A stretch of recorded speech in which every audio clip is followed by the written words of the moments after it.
नमस्कार दोस्तों, आज का एक नया वीडियो में आप सबका स्वागत है।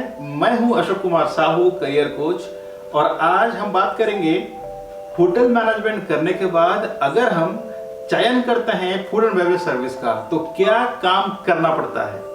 मैं इसलिए इस टॉपिक को आज लिया दोस्तों क्योंकि बहुत स्टूडेंट्स का मुझे इंस्टाग्राम में मैसेजेस आ रहे हैं कि सर एक बार जैसे होटल मैनेजमेंट करते हैं तो कौन सा डिपार्टमेंट लेना चाहिए।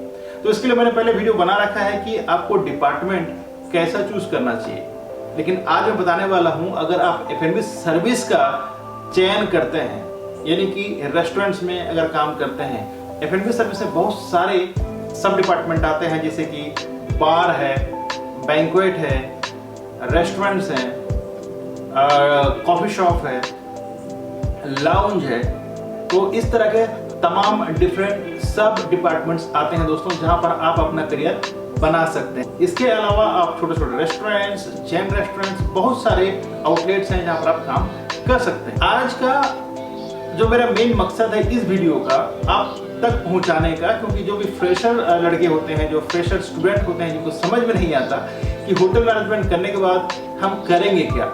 दोस्तों, मैं उन सभी स्टूडेंट्स को बोलना चाहूँगा जिन्होंने भी मुझे ये मैसेज किया था कि सर ये डिपार्टमेंट में जाने के बाद क्या काम करना पड़ता है, तो मैं स्टार्ट से एंड तक बताऊंगा कि आपको करना क्या होता है। देखिए, जैसे आप होटल मैनेजमेंट का कोर्स का चयन करते हैं, जब आप ट्रेनिंग जाएंगे दोस्तों, सेकेंड ईयर में हो या थर्ड ईयर में हो, ये यूनिवर्सिटीज के ऊपर डिपेंड करता है कि वो कब भेजते हैं। ठीक है, तो जैसे आप होटल मैनेजमेंट करते रहेंगे तभी आपका ट्रेनिंग होता है। ट्रेनिंग जब जाएंगे दोस्तों आपको समझ में आ जाएगा कि काम क्या करना पड़ता है। आपका 4 महीना 5 महीना का ट्रेनिंग होता है, जिसमें आपको करना होता है क्या, जैसे आप ड्यूटी में जाएंगे आपको ग्लास वाइपिंग करना है, अगर आप F&B सर्विस में है, प्लेट्स वाइपिंग करना होता है, प्लेट्स यानी कटलरी और क्रॉकरी को अरेंजमेंट करना होता है, ठीक है, साइड सेक्शन को क्लीन करना होता है, जितना भी सॉइल प्लेट्स होते हैं वो आपको क्लियर करना होता है। तो इस तरह का तमाम काम जब आप ट्रेनिंग होते हैं दोस्तों उस समय करना पड़ता है। लेकिन जब आप कंप्लीट कर लेते हैं होटल मैनेजमेंट का और जब आप अगेन जाते हैं होटल इंडस्ट्री में जॉब करने के लिए, तब का काम बता देता हूं मैं आपको। आप जैसे ही ज्वाइन करें एक होटल में एज एन एसोसिएट, मतलब वेटर का जॉब जैसे ज्वाइन किए, ज्वाइन करने के बाद दोस्तों आपको हर दिन टाइमली आपको ड्यूटी रिपोर्ट करना है। जैसे आप टाइमली रिपोर्ट करते हैं ड्यूटी में, यानी कि आपको फ्री यूनिफॉर्म दिया जाता है जो क्लीन होता है, होटल क्लीन करता है। यूनिफॉर्म के रूम में जाएंगे आप, यूनिफॉर्म लेके अपना लॉकर रूम में जाके आप अपना ड्रेस चेंज करके अपना शिफ्ट में चले जाएंगे। शिफ्ट में जाते हैं दोस्तों, शिफ्ट में जाते ही आपका रोल कॉल होता है, इसको ब्रीफिंग भी कहा जाता है। तो ब्रीफिंग होता है, ब्रीफिंग में आपका जो भी सुपरवाइजर या मैनेजर है वो ब्रीफिंग लेगा। ब्रीफिंग में सारी चीजें डिस्कस होती है कि आगे क्या करना है, कल कौन सा कंप्लेंट्स आया था, कौन सा गेस्ट बहुत ज्यादा कंप्लेन वाला गेस्ट है, कौन नहीं है। तो इस तरह का तमाम मेन्यू जो भी चीजें हैं दोस्तों आप सारा डिस्कस करते हैं। डिस्कस करने के बाद आपका टेबल एलोकेशन होता है कि भाई ये बंदा ये टेबल को आज हैंडल करेगा, ये सुपरवाइजर इतना टेबल हैंडल करने वाला है, ठीक है, यहाँ पर ये इंपोर्टेंट गेस्ट आने वाले हैं, यहाँ पर वीआईपी गेस्ट, तो जो भी है आप सारे डिस्कस करके टेबल का एलोकेशन हो जाता है। उसके बाद दोस्तों आपको करना क्या होता है, आपका जैसे मील पीरियड आता है, मील पीरियड के टाइम में आप सारे गेस्ट को जो रेगुलर काम है जैसे कि फूड सर्व करना, आपका बेवरेज वगैरह जो भी है सर्विस का, वो अलग पार्ट है, बहुत लंबा पार्ट है वो, तो सर्विस करते हैं। उसके बाद जैसे ही गेस्ट चला जाता है उस टेबल को फिर से रिले करना होता है, यानी कि दोबारा आपको सेटअप करना होता है। उस टेबल सेटअप करने के बाद आपका बिलिंग है, सर्विस है, बहुत कुछ काम है जो वन बाय स्टेप बताऊंगा, बहुत लंबा हो जाएगा। तो इस तरह का आप समझ जाएंगे, जब आप इंडस्ट्री में जाएंगे तो आपको समझ में आ जाएगा। मैं आपको ब्रीफ बता दे रहा हूँ कि आपको इतना समझ में आ जाना चाहिए,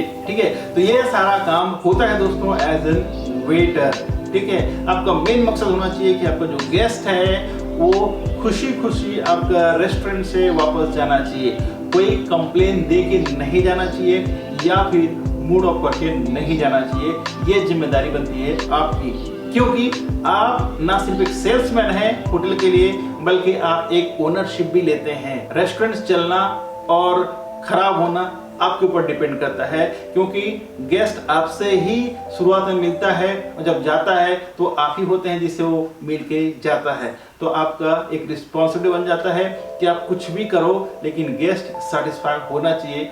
खाने के टेस्ट हो, खाने का सर्विस हो, टाइम पे आप फूड को डिलीवरी दो टेबल पे, यानी कि टाइम पे आप फूड सर्व करो, पानी सर्व करो, जो भी अल्कोहल जो बेवरेज वो सर्व करो, बट टाइम लेकर करते हो दोस्तों, तो गेस्ट खुशी खुशी आपका रेस्टोरेंट से जाता है।